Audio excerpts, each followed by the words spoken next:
Senatore Zanda, lei ha già risposto alla domanda affidandosi a Napolitano. Io però volevo alle domande sullo scenario futuro e all'eventualità di una caduta di Berlusconi. Io però volevo farle un'altra domanda. Facciamo invece lo scenario inverso, che Berlusconi, nonostante la pressione interna, oggi il Presidente Pisanu l'ha citata poco fa, anche a me ha sorpreso molto il tono e la decisione con cui Emma Marcegaglia, che certamente rappresentando gli industriali ha certamente una visione dell'economia, delle riforme che a volte confliggono con il sentimento prevalente nel centrosinistra, la nettezza e la forza con cui ha detto che è necessario che Berlusconi vada via subito e che si apra immediatamente una fase nuova per il Paese, e il consenso che le parti sociali hanno raggiunto attorno al documento presentato poche settimane fa dal presidente dell'ABI Mussari sulla necessaria discontinuità. Chi sta all'estero, chi ha rapporti con l'estero sa che questo intoppo italiano ha un costo economico immediato e quantificabile in termini di molte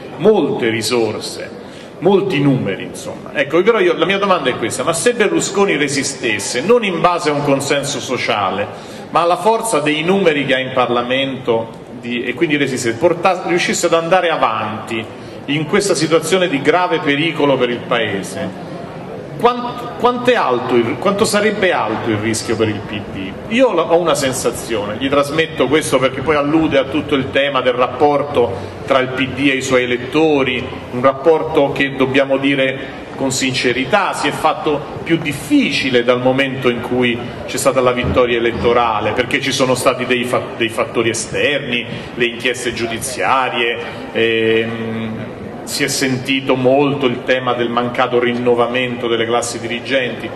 Non c'è il rischio che, diciamo, il prolungamento della crisi,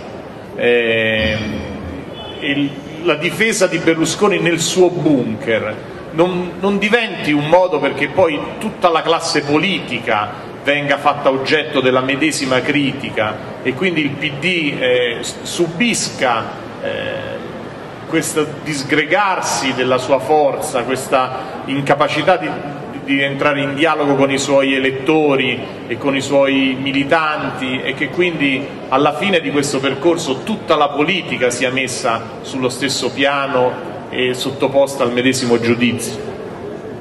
Il rischio c'è per il PD, ma è il rischio che c'è in tutto il Paese.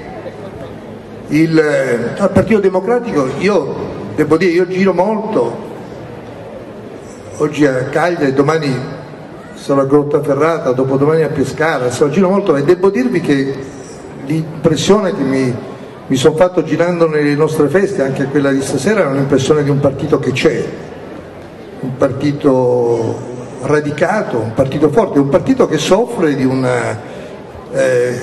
della situazione che adesso descriveva il direttore, un partito che soffre di un paese che è stretto in una borsa di un semiregime.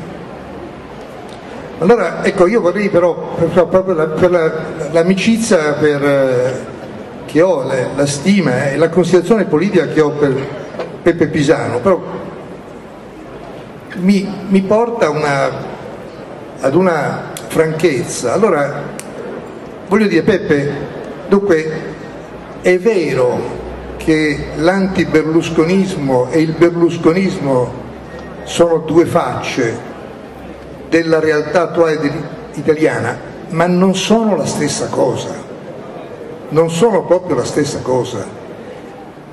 È Berlusconi che ha generato questa situazione e l'Italia è immersa in questa situazione perché esiste Berlusconi.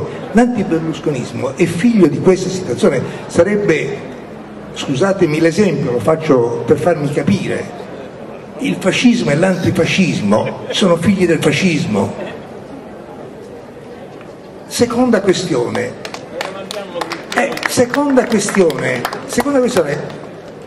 noi, tu giustamente dici giustamente dici, questo orrendo articolo 8 al quale si sono ribellati Confindus e sindacati assieme, ma io faccio questa domanda.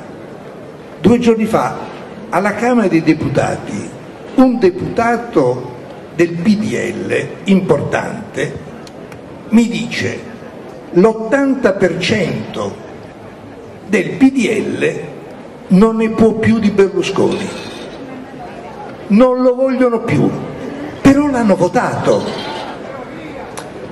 Capito? L'articolo 8 è stato votato, ma non 6 anni fa, è stato votato 10 giorni fa. Quindi la questione, io voglio dire, questa è una questione politica enorme, perché ci interroga su quale sarà l'elemento politico che farà precipitare la situazione. Cioè, tutto il nostro ragionamento conduce poi a questa domanda. Noi lo sappiamo di che cosa abbiamo bisogno, noi sappiamo che il debito dell'Italia può essere ridotto. Prodi e Padoa-Schioppa l'hanno ridotto, e in questi 10 anni è risalito, in questi 3 anni è risalito di 14 punti. Noi lo sappiamo che per costruire l'Italia serve una grande scuola pubblica e una grande università. Il PD fa a Cagliari il convegno sull'università, la festa sull'università, lo sappiamo, ma in questi 3 anni l'università e la scuola pubblica italiane sono state massacrate. Allora, qual è il momento, siccome viviamo in una democrazia parlamentare nella quale Berlusconi resta in sella perché lo vuole lui, naturalmente, perché sa benissimo che se ne va lui ha paura di andare via. Ma qual è il momento? Che cosa dobbiamo fare per mandarlo via? Cosa possiamo fare?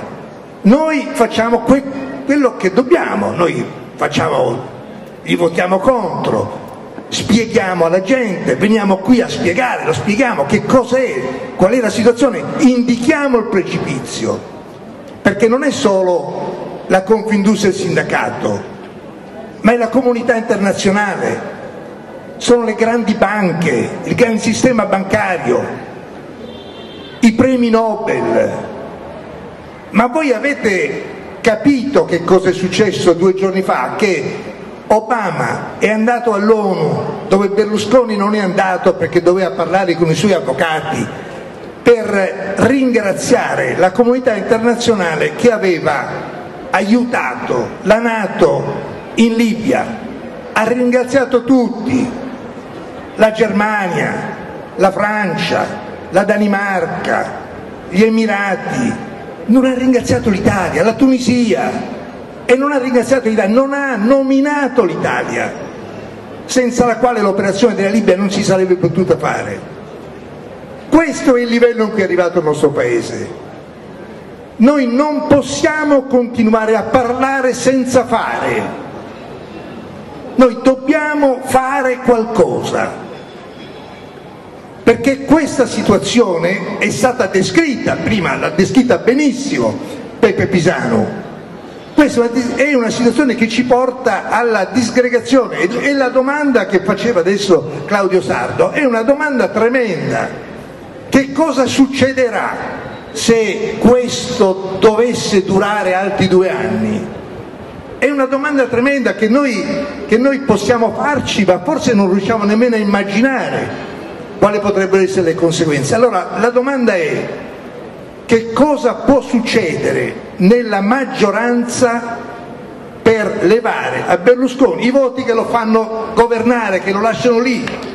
Questa è la grande domanda alla quale io non ho risposta e alla quale francamente non posso rispondere.